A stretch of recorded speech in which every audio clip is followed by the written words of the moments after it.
Okay, so for today's lesson, we're going to learn a chord melody for the beautiful jazz standard Moonlight in Vermont. Now, of course, the great Johnny Smith did an incredible version of this with some very sophisticated and stretchy chord voicings. And while it's a lot of fun to play, it's not necessarily the easiest thing to learn, and it can be quite punishing on the old fingers. So today, we're going to put our own spin on Moonlight in Vermont, but we're going to try and get some of those same dense and rich chord sounds, but without quite as much of the stretching or quite as much of the complex finger work. And the great thing about a piece like this is it's meant to be played at a slow tempo, so you get plenty of time to really focus on getting every little bit of character out of your chords. It's going to be a really good technique workout. You can get hold of the lesson materials for this at the links in the description. That's going to be tab and notation with chord grids and finger numbers included, as well as my audio recording of the piece as well. Okay, so let's get into it. We're going to play this in the original key of E flat. That's the most common key you'll find it played in. As a side note, Johnny Smith's version is in the key of C. But like I say, we're not going to learn his version or anything here. We're just going to take a small influence from it while doing our own thing with this piece. We start with a 1-6-2-5 progression in the key of E flat. So that could be as simple as E flat major, C minor 7, F minor 7, B flat dominant 7. Of course, we have to try and incorporate the melody into this.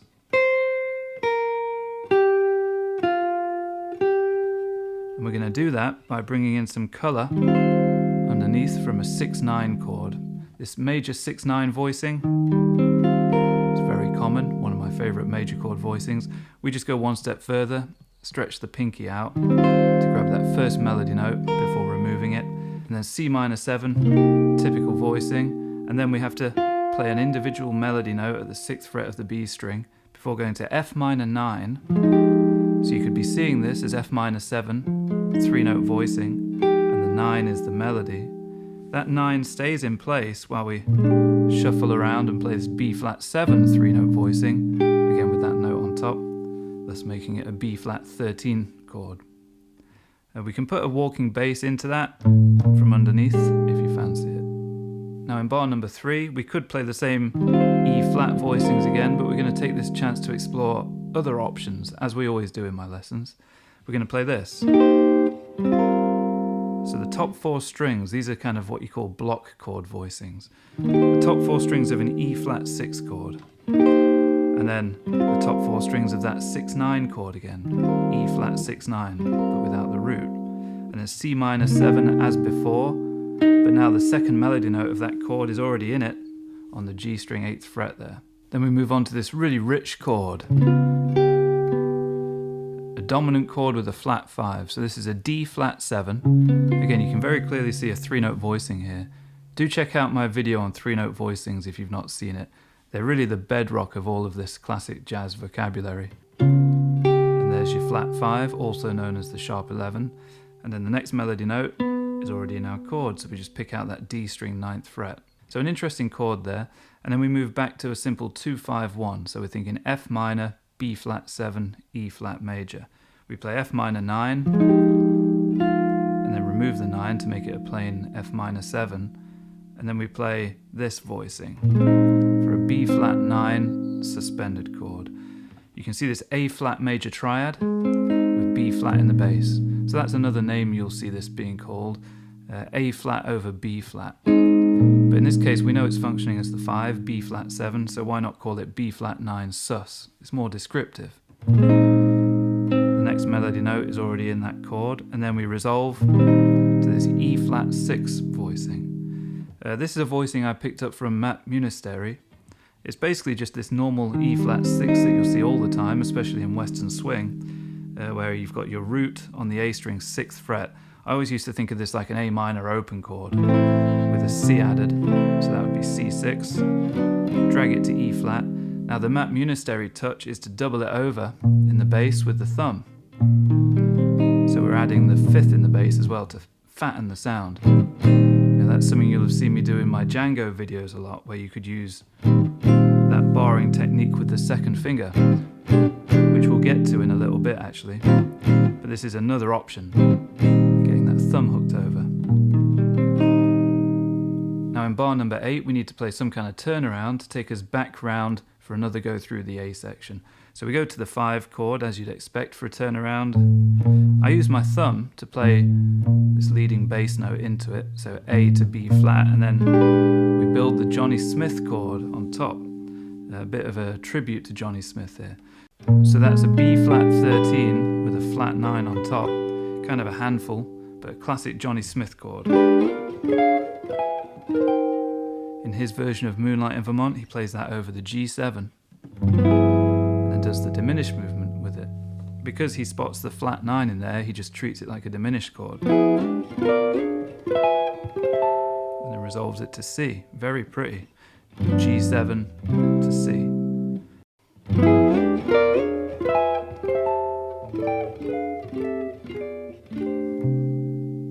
Beautiful.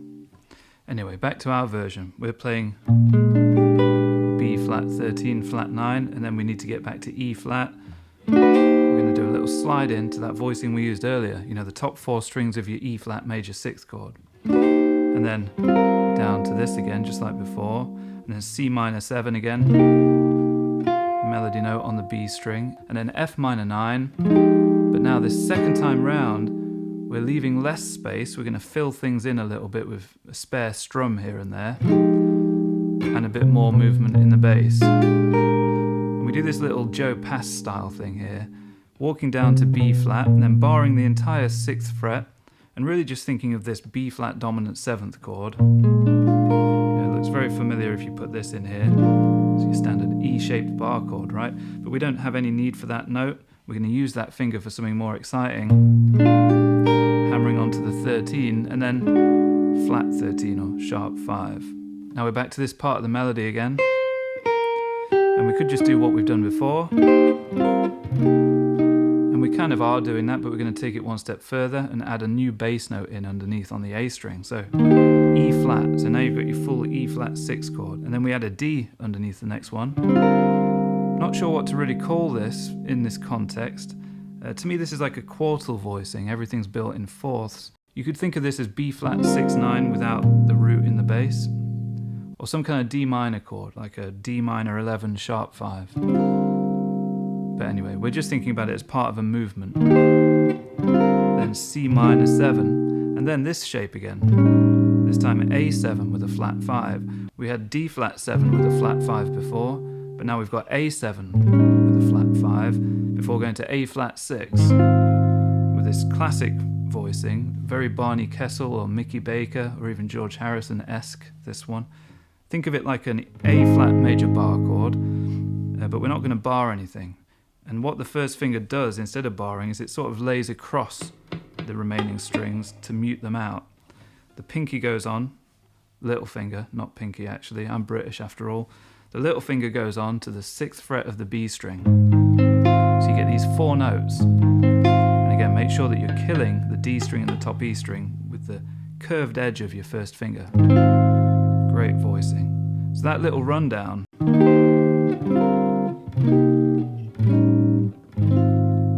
Very nice. And then keeping that in place, get your little finger out for the next melody note. And there's no harm in breaking away from the chord. If you find it too hard to stretch out and keep that ringing, you can do what I did on the second time through this part, where we break the shape away before sliding down to A flat minor 6. Sounds great either way. So now what you've got here is a 4 going to a 4 minor, which, as you'll know if you've seen my other videos, typically wants to take you back to a 1. And we kind of do, but we delay the resolution to the 1 because we piggyback from this to this A flat minor 6 3-note voicing, and then we want a 2-5-1. So we're putting a little 2-5 in to delay it further. Now for that 2-5-1 there, we do another Matt Munisterry kind of ism, a Munisteryism we can call it. I'm thinking of an F minor triad, but I'm raising the root a whole tone to make it like an F minor 9 kind of sound, and then walking chromatically to the root. Only when we get to the root, we're going to lift the minor third to the major third, then lift the melody back. The thinking there is this is F minor and F7, because that's the 5 of the next chord, the B flat 9 sus. So you could call that F7 the 5 of 5, and then the same melody as before. to that other Matt Munisteri style chord.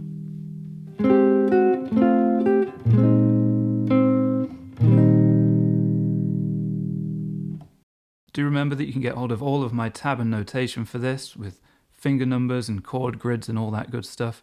They'll be at the links in the description. You can join my Patreon to access all of my lessons, or you can pick this one up as a one-off purchase at the Gumroad link. Now the B section comes along and it starts off fairly simple, 2, 5, 1, 6 in the key of G. So that would be A minor 7, D7, G major 7, E minor 7 diatonically, but what we do here is a very common thing where we adapt that and make it dominant to lead you back to the A minor 7. So that E7 acts as a secondary dominant, the 5 of 2. So with that in mind and incorporating the melody, this little pickup line into it, and then the melody here sits on the 3rd fret of the B string at the top of this A minor 7 3-note voicing. So now what you've got is A minor 11, right? And then we could just go to D7 here, but what I've chosen to do is this voicing. A bit more tension in there. That's a D7 with a sharpened 5th. One of my favourite voicings for a dominant chord. The root is hidden on top now, so you've got the flat 7, the 3rd, the sharp 5 and the root. Now you'll see fingering wise on the opening performance for this I kind of fell into this way of doing it. I like to go with whatever way feels like it preserves the most ringing stuff out of your previous chord, if that makes sense, or keeps the momentum going in the right direction of travel. So for some reason I went with that, but you might want to just do this, 1st and 2nd finger, and then beautiful voicing for G6-9. So you can think of a G6-9, the root would be down here. It's very common to leave that root out. These voicings, like the one before it, I think of as kind of Jim Hall-esque. You know, he was a big fan of using the middle 4 strings for that fatter, sort of more organ-like sound, and he liked to leave the root out quite often, or bury it somewhere like on the top of the chord. Very cool little move, right? You're getting a 5-1 with very little effort. So this would be barring the 1st finger at the 3rd fret, getting that 2nd finger on the 4th fret of the D string, that's your D7 sharp 5, and then move down and just drop that 2nd finger to the B string, and you got your resolving G6-9 chord. Pretty low effort. And then for the E7 we're going to go with a favourite voicing of mine. This is quite Johnny Smith in style. It's an E7, it's very much like that D7 we just played. In fact, it's the same bottom 3 notes, isn't it? Just up 2 frets. So you've got your flat 7, your 3rd, your sharp 5, but we're playing them on the last 3 fingers so we can grab the melody, which is a double of the flat 7. Kind of an interesting shape to try and land. So here's what we've got there. 2, 5, 1, 6. Notice again how I did a strange thing fingering wise there. It just felt natural for me to go to this chord with 1st and 4th fingers. Also notice how the melody is played in a quarter note triplet rhythm there. We just keep picking that same B string. Good for working on your picking accuracy and for staying in the pocket. Just so you can hear exactly what I mean by that, here it is with the metronome keeping track of where the quarter note pulse is. 1, 2, 3, 4.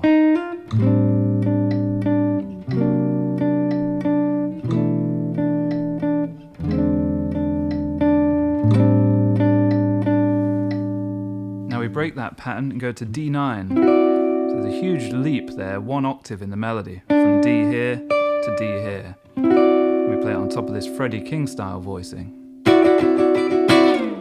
So you got the flat 7, the 9, the 3rd and the root. And then we just play the melody before resolving that to the 1, the G major 7. So of course this whole section so far we've been in the key of G. 2, 5, 1, 6, 2, 5, 1. Now we move everything up a semitone, moving to the key of A flat, which is the 4 chord in our home key of E flat. And again, although we could literally just move most of what we've just done up a semitone, as always with my lessons I like to look at different ways to do things and use it as a chance to learn more stuff. So we play B flat minor 11, but then instead of this voicing, which would work beautifully, we do something different. We go, which is simply taking those bottom two notes from your B flat minor 11, just moving them down a semitone. Now what you've got is that voicing we used earlier, that A7 flat 5. There's your flat 5. We want to think of this as a tritone substitute for the 5 chord, E flat 7. Because really what we're thinking again here would be B flat minor 7, E flat 7 to A flat major. But now we've got this tritone sub that gives you this chromatic rundown to your A flat 6-9, this great voicing. Again, very classic Barney Kessel, Johnny Smith, Jim Hall, fat and rich and dense sounding. And then diminished substitute for the F7. So this should be F7, but we're playing a diminished 7th off the 3rd of the chord. If you're not quite sure how diminished substitutions work, check out my video all about it. But in short, this is F7 flat 9. And then B flat minor 11, and then E flat 7 with a flat 9. And resolve to A flat major 7 on the top 4 strings. And then tritone sub of the 5 chord of our home key of E flat. So really we're thinking B flat 7, because we want to get back to the A section now, but we're taking the chord a tritone away from it, E9, using that open E string to our advantage before going back to the E flat major chord. Beautiful sound, isn't it? And then we're back to this. And then here we do tritone sub stuff again. Instead of B flat 13, imagine that with your E in the bass instead of the B flat. Also, I should mention I do have a video all about tritone subs that makes really light work of it. So if you're kind of confused about them, do watch it. I'm pretty confident that it'll clear up a lot of questions for you. But again, in summary, B flat, the note a tritone away, tritone just means 3 whole tones, is E. So you put E in the bass, you keep your other notes the same. And there's your tritone sub. We go one step further here and do that thing I hinted at earlier. Get the second finger to bar the bottom string as well as the A string, just with the tip of the finger, to give you that fat sound of a chord with the 5th in the bass as well as the root. It's very Django-esque. You might have seen my lesson on Manoir de mes rêves, but he does that repeatedly in that piece. Really nice. Anyway, back on track. And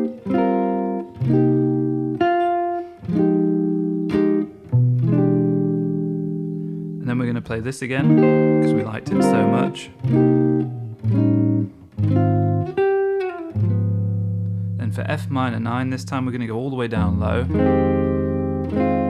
barring all 6 strings at the 1st fret, making sure to skip the A string because we don't want to hear that B flat note. Putting the 9 on top and taking it away.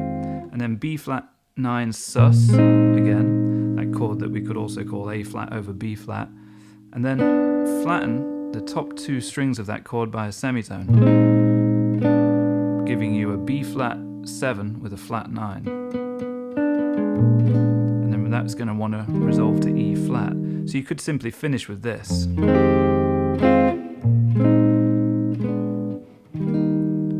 we're going to put a nice little ending on here. Instead of playing this E flat voicing, we're going to play this first inversion E flat voicing. This is your D shape if you think about the cage system. There's the top 4 strings of your D shape for an E flat chord. Take what's on the top and put it in the bass instead. You get this classic Johnny Greenwood Radiohead voicing. And then we walk along, fingers can stay on all the same strings, it's great. A flat minor 6, so that's your 4 minor. 1, 4 minor, and we go back to that little rhythm motif of quarter note triplets, kind of a callback to the B section. Then A diminished 7, again same 4 strings.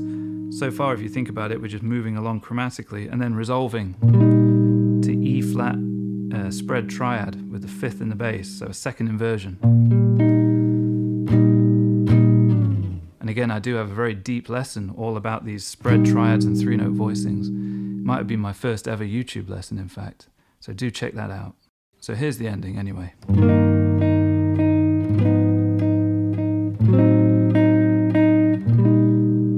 here it is with the final phrase of the A section before it.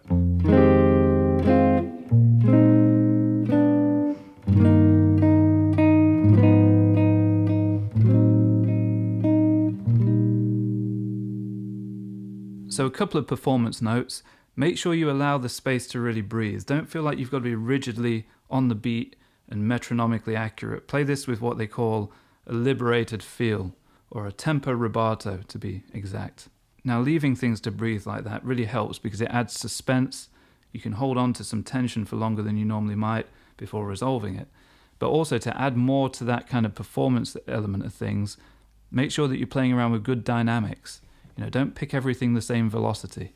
Lean into some notes more than others. Use rakes here and there. Don't overdo it and rake everything, of course. But make sure that you're willing to kind of create a bit of a push and pull dynamically with this kind of thing. Because remember, you're a solo performer when you're playing chord melody, so you've got to keep people engaged. Okay, so to finish off with a bit of tone talk, this is my 1958 ES-175. I was on the neck pickup all the way through. Tone was rolled back about half the way. I was using a Dunlop H3 pick, and these strings are 12 gauge Thomastik Flatwounds. My amp is the 69 Deluxe Reverb, and that's going into my Universal Audio aux box before making its way into my computer. And I did very little editing on it. I just did a bit of cut on the low end to make it less boomy, and I added a little bit of room reverb, and that's about it.